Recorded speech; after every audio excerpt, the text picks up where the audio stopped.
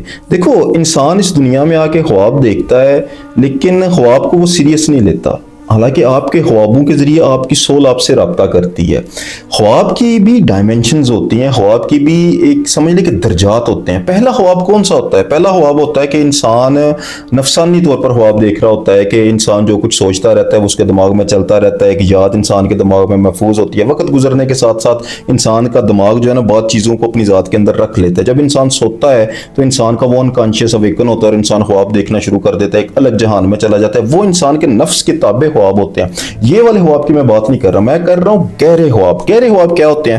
جب انسان سوتا ہے تو سورہ زمر میں اللہ فرماتا ہے نا تمہاری سول تمہارے وجود کو چھوڑ جاتی ہے۔ تو جب اللہ تعالیٰ کی ذات تمہیں یاد کر رہی ہے، اللہ تعالیٰ کی ذات تمہارے ساتھ ڈیپ کنیکشن میں آ رہا ہے نا، تو اس وقت سول کا کنیکشن اللہ تعالیٰ کی ذات کے ساتھ بحال ہے۔ تو تمہاری سول سمجھ لے ایک اسپرچول ڈور، ایک الہامی صورت میں آپ کی ذات پر ایک کنیکشن بحال کر دے گی، جس سے آپ کو الہامی طور پر خواب آنا شروع ہو جائیں گے۔ ایسے خواب آئیں گے جو سچے ہوں گے، جس میں میسج چھپے ہوں گے، جس میں آپ کو بار بار لا الہ الا اللہ کا ذکر سنائی دے گا، جس میں آپ کو بار بار آپ مدینہ شریف جا رہے ہو، بار بار آپ کعبہ شریف جا رہے ہو۔ بعض اوقات تو انسان پر اللہ تعالیٰ کی ذات کا اتنا کرم ہوتا ہے کہ روح سلطان ہے نا، وہ اس کائنات کے اندر جو موجود ہیں، ان کی صورت آپ کی صورت جو ہے نا وہ سامنے کر دی جاتی ہے، آپ کے ساتھ اس کا ایک ڈیپ کنیکشن یا اس کے ساتھ کنورزیشن بات ہونا شروع ہو جاتی ہے۔ تو اس قسم کی چیزیں بھی انسان کی ذات کے ساتھ اس وقت اویکن ہو جاتی ہے، انسان اسپرچولی اویکن ہو جاتا ہے جب اللہ تعالیٰ کی ذات بندے کو یاد کرتی ہے۔ یہ یاد رکھنا، یہ نفسانی خواب نہیں ہوں گے، یہ حقیقت پر مبنی خواب ہوں گے۔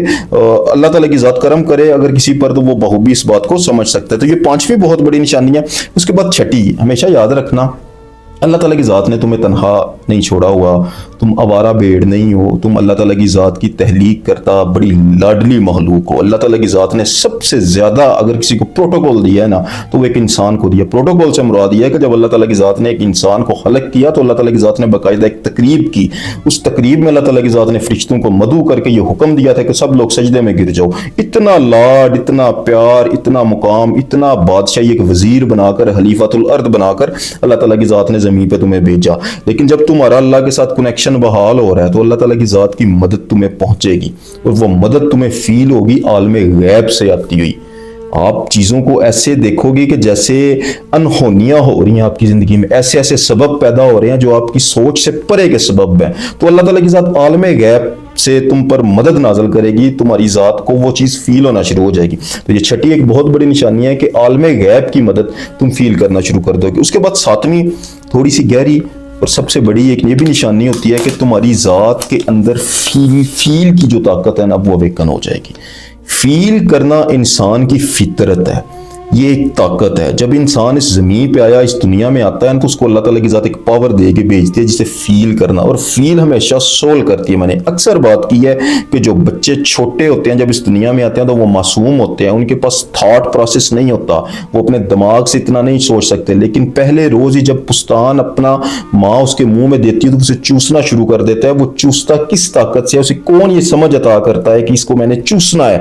وہ کیوں ہونٹ ہلاتا ہے؟ وہ اس وقت ہونٹ ہلاتا ہے جب وہ فیل کی پاور کو یوز کرتا ہے، وہ اپنی سول کی پاور کو یوز کر کے ماں کے پستان کو چوسنا شروع کر دیتا ہے بغیر کسی کے سکھائے۔ اس کے علاوہ بچوں کے اندر ایک چیز ہوتی ہے کہ ان کی تھرڈ آئیز اوپن ہوتی ہیں۔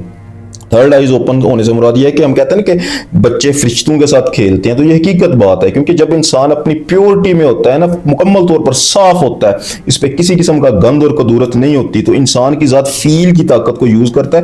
اس وقت انسان کی آنکھوں سے پردہ پیچھے ہٹ جاتا ہے اور عالم امر کے تمام نظارے بچے دیکھ رہے ہوتے ہیں، بچے فرشتوں کو دیکھتے ہوتے ہیں، جنات کو دیکھتے ہوتے ہیں۔ اور یہ فیل کی طاقت خالی انسان میں نہیں ہوتی، یہ فیل کی طاقت کچھ حد تک جانوروں کے اندر بھی موجود ہوتی ہے۔ جانوروں کو بھی اس طرح کی چیزیں نظر آتی ہیں، وہ بھی اس چیز کو، وہ خالی فیل پر ہی جانور چل رہے ہوتے ہیں سارے، وہ اپنے تھاٹ پروسیس کو اتنا فالو نہیں کرتے ہوتے، دماغ ان کے اندر اتنا نہیں ہوتا، لیکن فیل کی چیز کو لے کر چلتے ہیں۔ جو بوڑھے بزرگ ہوتے ہیں ان کے اندر بھی ایموشنز ختم ہو جاتے ہیں، جذبات ختم ہو جاتے ہیں، جینے کی تمنا ختم ہو جاتی ہے، تب بھی وہ فیل کی طاقت میں چلے جاتے ہیں، اور 40 روز پہلے ہی وہ عالم امر سے